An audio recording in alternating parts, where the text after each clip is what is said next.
Here's the easiest way to find internal links for your website so that you're improving SEO across all of your important pages and your blog posts. So in a sec, I'm going to show you how to actually do this with this GPT. It's super easy, but before we do, if you don't know the importance of internal links, it basically helps Google crawl new pages on your website so that everything gets indexed and there's no orphan pages. It spreads authority from your trusted pages over to your least trusted pages or new pages really quickly. It reinforces your topical authority. It improves your site structure so that search engines get to know your website and what you do, and it guides visitors to the next steps on your website so they stay on your website, consume more content, and improve your time on page. So with that said, let's get straight into it. So you want to open the GPT here, click on the AI model, and make sure it's on a thinking model so it actually crawls your website properly. And if you've got an index web page already, all you need to do is paste that one in. If you do not, and you're just still in draft mode and you've got your page on a Google Doc, you just simply have to paste all of your content like so, verbatim. So you can maybe just post all of your FAQ content on your page, or just copy paste the whole thing from your Google Doc and then paste it in like so. And then at the end, you create some spacing, hitting Shift and Enter, and say, I need some links for this page, something like that. So I'm going to do it with the link instead. It looks like this. I'll say, I need some links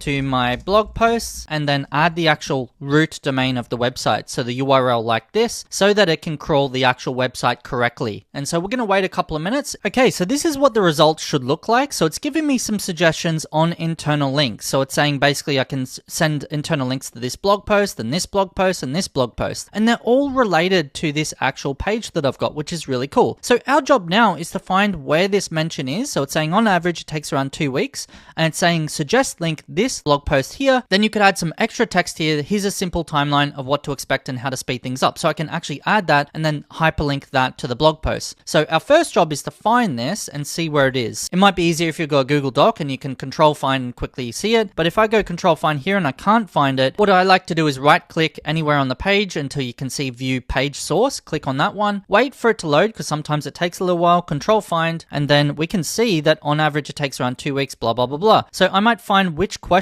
this actually is so I can see where it is. So I can see if I scroll back a bit, it says what are common mistakes people make with their own Google Ads campaigns. So if I scroll down, go to the FAQs, I can see that this is in the FAQs. So what are common mistakes people make? Ctrl+F find, and then I can see it's here. So what I'll need to do is go into the back end and actually add this quickly. So I'm going to go do that. So I'm in the back end of Elementor. I'll scroll down to the FAQ section. I'll go find that question. So I found the question here. I'm going to find the actual place where I've got to inject this link. So I can see it's on average, it takes around 2 weeks, blah, blah, blah, blah, blah. So I'll go back to this suggestion, copy the suggestion text. So I'm going to copy this text. We'll then add this at the very end. So here's a simple timeline of blah, blah, blah, blah, blah. And then I could either hyperlink the whole thing, which would look unnatural and not really good for an internal link, or I could find relevant text to actually link to. So I would say, here's a simple timeline and link that because that makes the most sense. And I'm going to go back over to that link suggestion, open that one up to make sure that it actually works. And then what I'm going to do is remove the ChatGPT source at the top. So get rid of that and then copy the actual blog post itself and then go back over to here. And then I'm going to link. So click on the link, edit link, paste that one in, hit enter. And now I've injected my first internal link for another blog post and then I hit publish. That was really, really easy. Now I'll do it for the other two. Now let's say you wanted to improve your SEO even more and link to other pages on your site. So all you do is say, can you also give me commercial page ideas on the same website? And then you wait for that to load, hit enter, and it will do the same thing. It also works if you've got a YouTube channel and you go to your video section of the YouTube channel and you copy the YouTube link and say, hey, find me links on here. It will actually suggest YouTube videos. Now, most of the time it will do well. It'll find you irrelevant YouTube videos that you have, but sometimes some of the links that it suggests are not correct. Sometimes it'll give you some other YouTuber's video,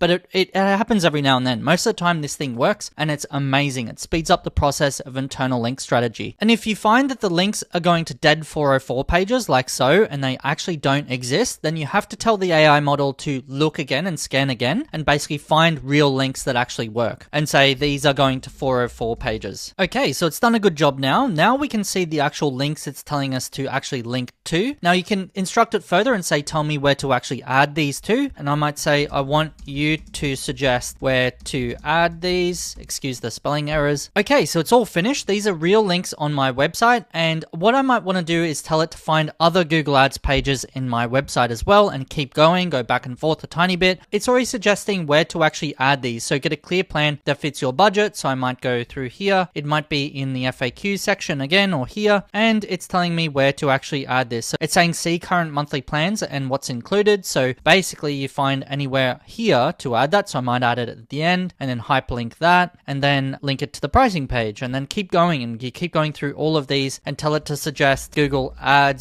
specific pages, and we might keep going through and injecting links that way. And so as long as you're injecting 2 to 3 links on the landing page itself, you're at least going to boost the link visibility across the website a little bit more based on the points I discussed at the start of the video. And I hope that helps. So if you've got any questions, leave them below. More than happy to answer. And I'll see you in the next video.